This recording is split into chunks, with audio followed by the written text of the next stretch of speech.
scheduling this markup for the Coast Guard authorization.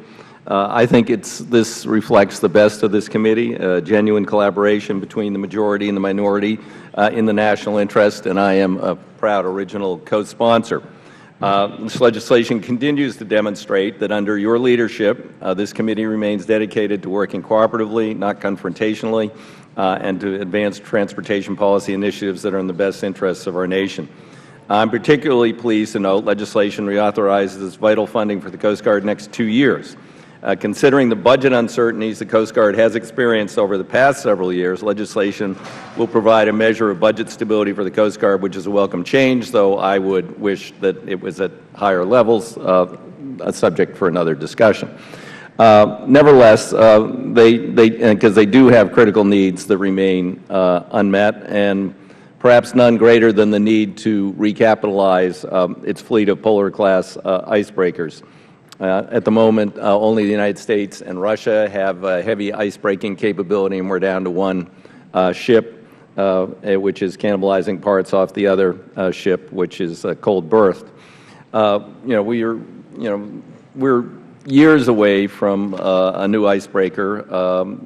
This legislation directs the Coast Guard to complete the material condition assessment of its heavy icebreaker, Polar Sea, and make a determination whether to reactivate the vessel, begin a service life extension, or as I would describe it, a gut and stuff. I visited the icebreaker. It has a unique hull. The ice band is made out of alloys that are no longer available, that are superior to modern alloys for ice breaking, because they provide the durability but a little more flexibility than some of the newer materials. I believe that we need to look very hard, and I think we could move much more expeditiously if we determined that it would be cost-effective to basically re-engine it, redo it, and then we'd also have more spare parts for the Polar Sea, particularly some of the 1960s transistor boards, which we apparently can't make either. So I'm also pleased that the legislation advances policy initiatives of great interest to my constituents, ensuring the Coast Guard maintains search and rescue off the Oregon coast. It addresses the Coast Guard's licensing and documentation activities, common sense reforms there.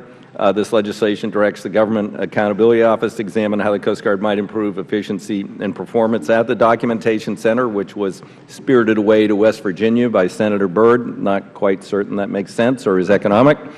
Mr. Chairman, in closing, allow me once again to thank you and Coast Guard Subcommittee Chair Hunter, Ranking Member John Garamendi, and for your cooperation in drafting and moving this important legislation.